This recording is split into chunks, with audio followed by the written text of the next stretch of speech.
From the beautiful campus of Alcorn State University, where the air is just a little bit cleaner and the grass is just a little bit greener. Welcome to Coach's Corner Live, this special edition of the Air of ASU. And joining me now is the Interim President of Alcorn State, Dr. Tracy Cook. Thank you so much for joining us. I'm so excited. Hey, good morning. Happy to be here. I'm glad you're here.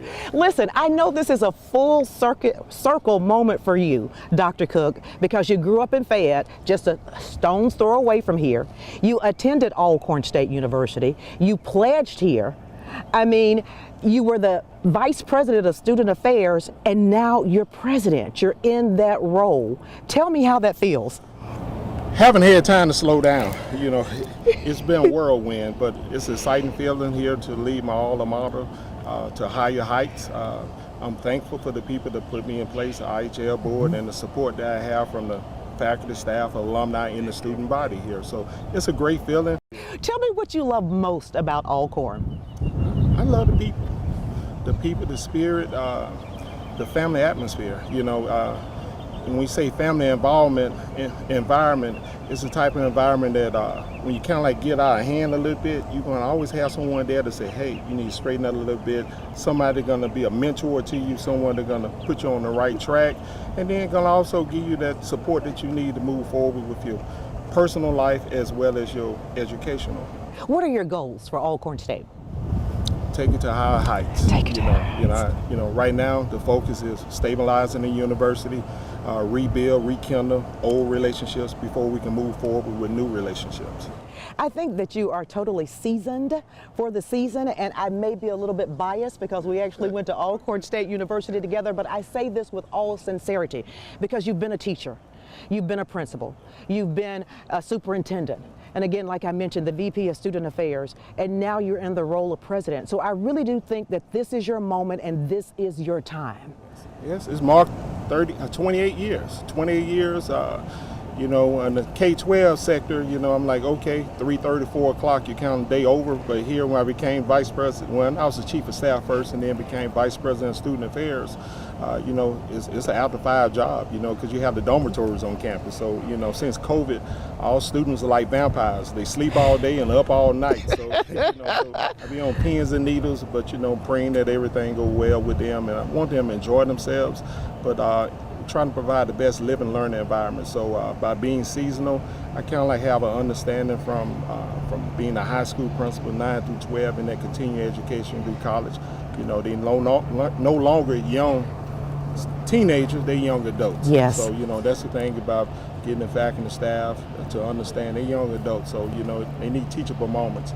Unlike you and I, you know, we had grandmama, granddaddy. We did. You know, that kind of like mold us. So now we got to work on a little bit because sometimes common sense not coming now. So, you know, it's our idea. They smart, but they don't too much think 2 steps ahead of themselves. So, right. You know, that's what we here to nurture them to make sure they're on the right track. Look, and I know that he is actually nurturing the students because he took me around the campus last night, Dr. Cook did, and he stopped. Not only do the students respect him, you can tell that they love him because as soon as we drove by with the window down, it was, Dr. Cook, hey, Dr. Cook, how are you? So they really do care about you. What is that secret ingredient to get these kids to love you? They got to know you're genuine, first of all. You know, you got to have those heart-to-heart conversations with them. And then if one drift the line, you know, punishment, give them the instrument they punishment. And then you come back and say, hey, we back at square one. And you don't treat them as if that punishment's still hanging over their head. So you move forward. And when they know you're going to bat for them, you know, give them the right guidance, and they'll spread the word. You know, all you got to do, one gesture of kindness, other people find out. Okay, so I know you have to go, but I have 2 more questions for you, okay? I don't think a lot of people know this, but you're actually in Alcorn Sports Hall of Fame because you played football here and was known as one of the 50 greatest players of Alcorn State University. Yes, got an opportunity. You know, got an opportunity here, 4 great years here. Played with the legendary Steve Magnair. You know, I was his tight end for 3 years, able to catch a couple passes from him. It was a great experience, and that's what helped mold me to the leader I am today. being a college football player gave me an opportunity to take leadership roles, captain of this particular special teams, captain of sometimes the offense. So in the leadership role, working with the play calling, I got a chance to do a couple play calling. So, Coach kind of like got mad at me when I changed plays a little bit. But it worked. He said, as long as it kept working, he was okay. But as soon as it went bad south, he had some words to say to me. And then I blame on Steve. I say, Steve made that call. Okay. And he could get away with it, right? Yeah, I love it. Okay, so finally, if people at home want to know more about Alcorn State, this is your chance to tell them why they should choose ASU. First of all, Alcorn is a safe environment here. You have a loving, caring faculty and staff here that's willing to work with students beyond the regular hours, academic hours. The administration here have open door policy where students can actually talk to them. I myself going to get out and visit about 50 high schools this year, encouraging students to come to Alcorn. Around the 3,000 mark of students here.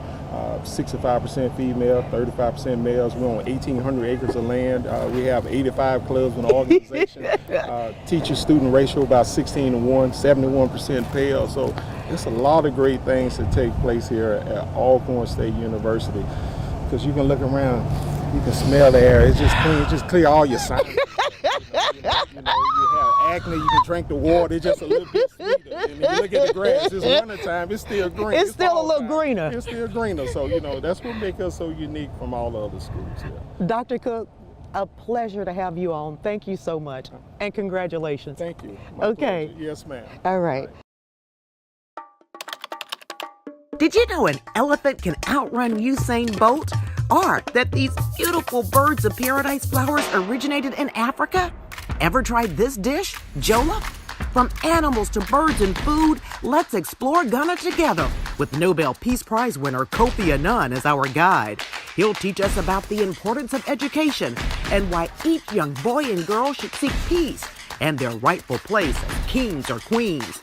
This book will inspire you and your little ones to pack a bag and get ready to travel across the Atlantic Ocean.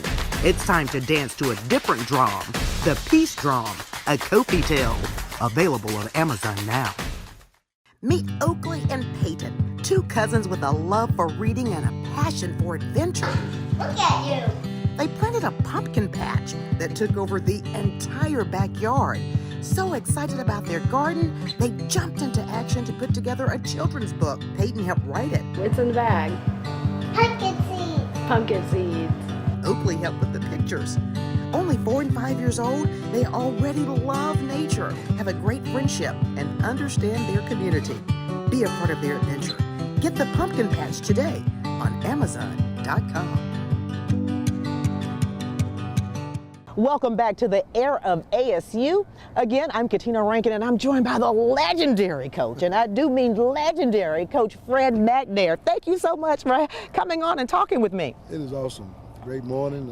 Always enjoy talking to you. And I love the gray and the purple. You're looking very dapper there, but I expect nothing less since you're close to me, McGee and Mount Olive. It's matching my facials. It's okay. It just comes through. Look, I'm excited to talk to you because the name of this show is The Air of ASU, and you were actually known as the first air on the football field here at Alcorn State University. So let's talk about it. Great subject. Kind of got that name from some of the players that I played with. Terrence Small, C.C. Tillman, Fernando Evans, Bernard Blackman. Those guys, one night we was at night practicing. I'm just throwing the ball so well through the air. And those guys just started calling out air. And then Small put the Magnair to it, Air Magnair. So it's been stuck with me ever since. So it's a great feeling to have that amongst some of the colleagues I played with, and enjoy the moment and enjoy the time that I was called the original air. And right now, to this day, people still call me the original Air Magnair. I love it. Tell me your most memorable moment for playing at Alcorn. I guess I have several of them, and I think the most memorable moment was when I was playing receiver, when I was recruited as a quarterback, and I came here, and the first year I didn't play, and the second year I became a receiver, and I caught passes, led the team in reception that year. And the following year I did the same thing, and then I got converted over to quarterback to quarterback. So just to transition from receiver to quarterback, this gave me a great understanding of how from a quarterback standpoint and receiver standpoint, what we're looking at the same time. So I think they had a clip of me saying Mr. Versatile one time. They showed me throwing the ball and they showed me catching the ball at the same time. I'm like, wow, that's really unique. So those things like that was kind of memorable for me, being able to play those two positions as a player in a collegiate level. So I'm going to start calling you Mr. Versatile, okay? That's all right. All right, that's all right. Now I want to talk about another Air Magnair. I want to talk about your brother Steve. Did you teach him everything that he knows about football, or he knew about football? Just a little bit, but the speed part he didn't get from me. I'm a bit slower than he was, and as far as speed-wise, but the instinct that he had playing the position, that's something you can't teach. But the ability to read coverage and throw the ball where it needs to go. You know, we talked about that several times during our interactions. Even when he was playing, he'll call me sometime. I was in the Canadian League and just ask questions about this and that. But you know, he's a high-profile guy in high school. Yes, he was. Big and better than he was on a different level. He was on the high school level than any other player was that he played with. So, but you know, just the things that he did, and it's just phenomenal the way he played the game. And I didn't even know they had media lines on the football field until he started playing the game. And I saw all these cameras and everything. I'm like, wow, this guy is bringing these folks to this campus of Alcorn State University. Kind of a spotlight, you know, kind of a put him on the map deal. And the way he presented himself on the field and off the field in a very respectful way. Yes. You know, I'm going to tell you the first time I met Steve, because even though we grew up like 18 miles apart, McGee and Mount Olive, the first time I met him was here at Alcorn State, because we were here at the same time. I'm dating myself. I'm telling people how old I am. But I was in the Union and I walked by and he was playing pool with your brother Tim, because Tim was here too. And so I walked by and he says, "And who are you?" And I looked at him and said, "And who are you?" and kept walking. So I thought that was hilarious, because everybody knew who Steve was and they weren't expecting that. So all the guys on the football team, when they were playing pool, sort of laughed because I asked him, "And who are you?" So that was fun. Very, very quiet individual. I mean, he carried himself that way. You know, if you didn't know him, you wouldn't know he was in the room. Yeah. You know, it didn't matter, you know, all the spotlight he was getting. He didn't care about that. He just cared about the people that we was surrounded. Took care of them, and a great individual. Yeah. And you too. I want to talk about you coaching. Tell me why you love coaching here at Alcorn State. I think it's an opportunity for me to mentor some of the young men from a life standpoint, just to grow them up and see them become better men when they leave here at Alcorn State with a degree and win the championships as well.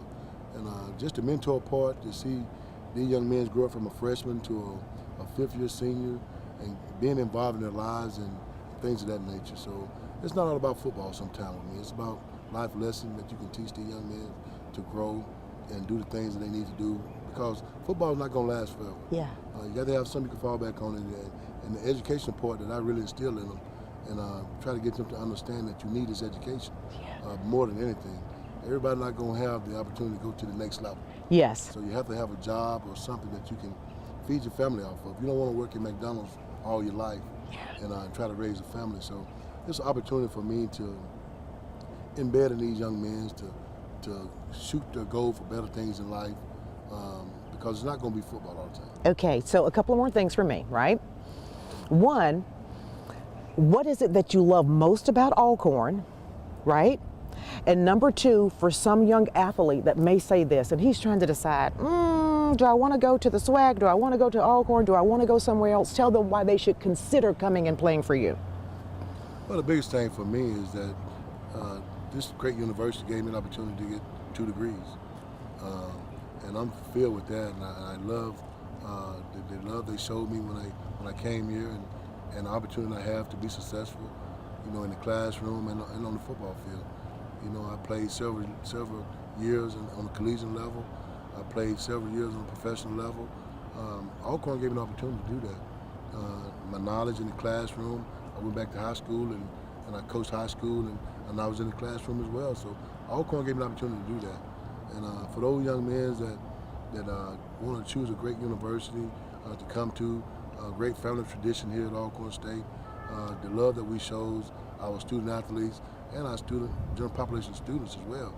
Because I walk around campus every day and just regular students that talk to me, it's unbelievable, man. And Coach Magnair, you know, and I always talk to them about how they doing in the classroom and things of that nature. So just fulfill that and just to give the young men and women the opportunity to be successful here at Alcorn, what a great opportunity. I wouldn't have it no other way. For those people out there that want to choose a university, and I can say this again, if I had to do it all over again, I'd come right back and do it again right here at Alcorn State University. Love it. I'm so blessed that you joined me this morning, and I hope this won't be the last time that we get a chance to talk. Great opportunity to be here this morning. Great weather this morning. We got to walk through at 2 o'clock, and I hope the weather will be the same. Absolutely. Be sure to tell your mom, Miss Lucille, hello, and tell Tim hello, because I haven't seen him since we left Alcorn. I sure will do that. Okay, thank you, Coach. All right.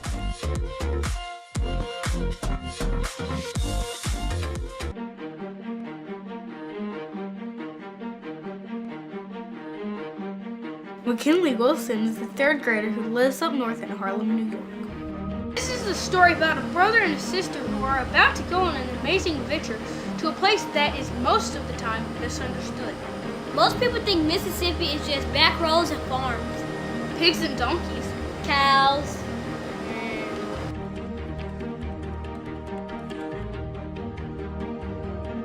Some people really don't see that none of us are really that different.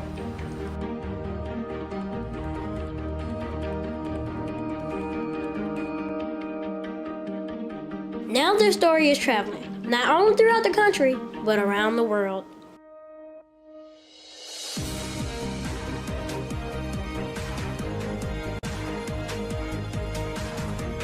From Paris to Switzerland. From Barnes & Noble to Amazon. Up north, down south should be a book in everyone's home, no matter where you live.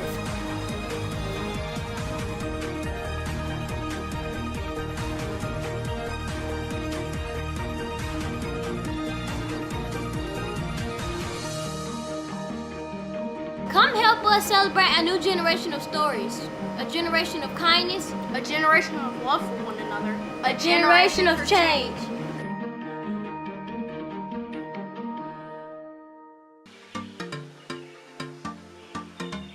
Welcome back to Coach's Corner Live, the air of ASU. And joining me now is running back Jarvan Howard. Thank you so much for being here. Thank you for having me. I'm so glad that you're here. The first thing I want to discuss is the difference between a PWI and an HBCU. The difference between a PWI and a HBCU is the love. I feel like it's a lot of love. You got people here that can actually focus on you. It's like, it's more family oriented.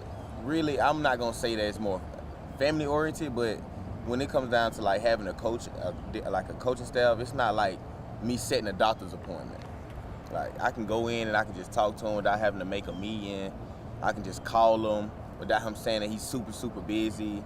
And him being Coach Magnair. Yeah, being Coach Magnair. Tell me how you like playing for Coach. Man, it's more like a father figure. If I go to him and ask him like, man, I need this, or my body feel this way, they respect it. Now, instead of them just brushing it off and just treat me like a number, and it's a difference. It makes all the difference in the world. I want to talk about the difference between last year and this year and the rushing yards thus far. How do you feel about it? Me personally, I'm worried about the wins and loss column regardless. The personal accolades and me rushing for millions of yards, I showed that. Now it's just like me opening up space for other guys on the field it's different. You know, the box is gonna be different. They gonna come out and I'm gonna be the main guy to stop, but it's gonna be a lot. It feel good to come out and know my quarterback can throw for 300-400 yards, because I would rather have a problem running the ball instead of having a problem throwing the ball, because they can always give me the ball. You know what I'm saying? It's a difference between running and throwing at the end of the day. I don't want to be the main target. I won't have other guys around me that can come in and do the same thing. Okay, got it. So I want to talk about this because you are one of the best running backs in the league, in the SWAC, right? And you say you don't care about the accolades, but that speaks to your hard work, your determination, and your intestinal fortitude. What does it take to be a great running back? It takes you got to be humble. to be a great running back, because one year you can be up and next year you can be down. It really depends on how you go about your day. Like, being a great running back is just like, you know, especially what's going on now with the media and what's going on with the running backs, you just have to stay grounded, because one wrong thing you do, they'll count you out. But being in the category, yeah, it's a blessing to be in the category of being a great running back, but at the end of the day, I still got unfinished business. Like, we don't know what God got in store for me, you know what I mean? And the journey is long the journey is short when it's a running back, but the journey is long when it's playing football. You have to really, like, you got to take one play at a time. Like, do what you can control to being a great running back, because that's how you become a great running back. And then finally, for people who don't know about Alcorn State University and their football program and they're considering it, what would you tell them? Why would this be the choice? Family, man. It feel like family. Like, I can go and talk to the coaches about anything. I don't have to hold my tongue. I don't have to be somebody I'm not. I can just come in and be who I want to be. They give you time for yourself. It's family. If you can make it out of HBCU, you can make it out of anywhere. I agree. I made it out of two. Jarveon, such a pleasure for you to come on and talk to me, and I look forward to seeing you play. Yes, ma'am. All right. Thank you so much. You know, Denzel Fleming is a drum major. We just showed you a little bit of that. But did you know that he was the president of Alcorn State University's National Alumni Association, and he joins us now to sit down and chat for a minute. Thank you so much for being impromptu. My pleasure. Thank you for allowing me to be in your presence. You know what? Everybody wanted to be in your presence when you were at Alcorn State University, and I am so serious about that. Everybody loved Densel and wanted to see Densel on the field. Oh, wow, wow. Yeah, wow. You were magnificent. You were wonderful. Well, I never saw me. I was me, right? And they never saw me. But what was interesting about my classmates and those of us who were here together, what's interesting about our experience was that I turned into something different when I was on the field. I was very introverted. Yeah. But you never knew that when you got on the field, so I'm told. But it was about, one of your favorite phrases was, give the people what they want. That's what we had to do. And that's exactly what you did. I served well. You did. And we came to see you, all right? I want to shift and I want to talk about this because you are the president of the National Alumni Association. And most people when they graduate say, I don't really know about it. Why is it important and what should they take away from it? So, first of all, let's talk about what the Alumni Association is, what it represents and should represent, and what we work so hard to try to demonstrate as the #1 supporting entity of the university.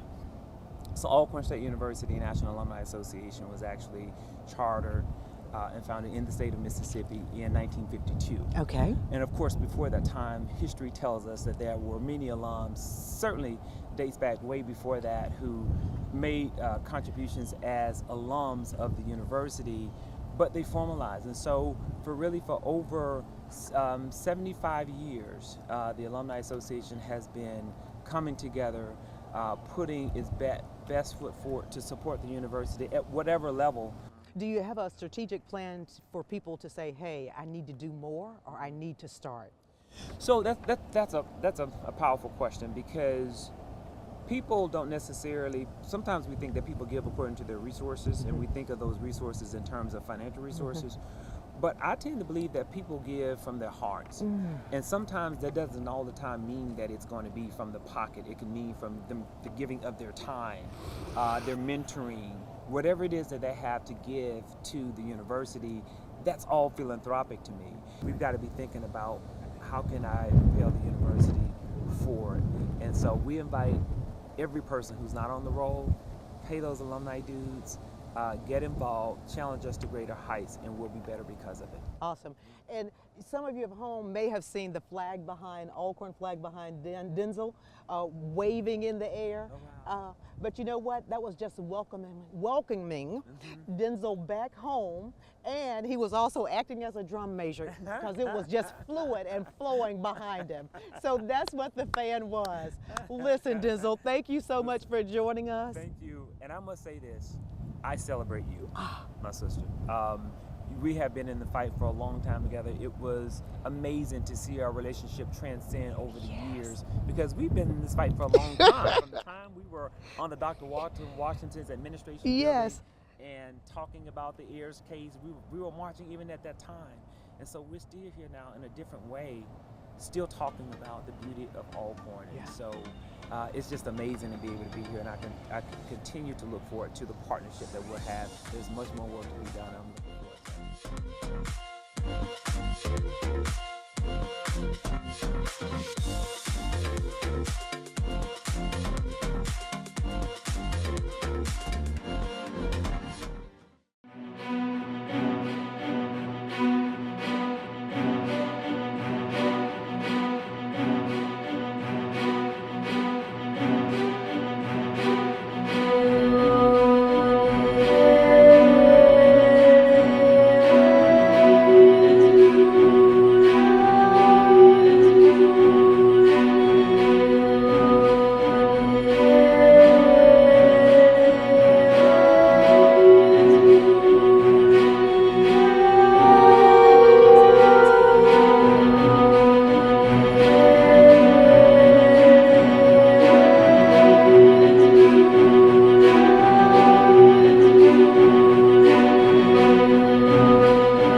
A university is like a town, and the president like the mayor. But in this town, the mayor just doesn't govern. She gives back to the residents, the students. When you can look at Wall Street and make decisions, that's when you're really contributing back. So how do you rise to the top to be the first female leader of an educational institution? And how do you lead the first female African-American sorority? Plus, fight for social justice issues all at the same time? It's easy when you're born to lead.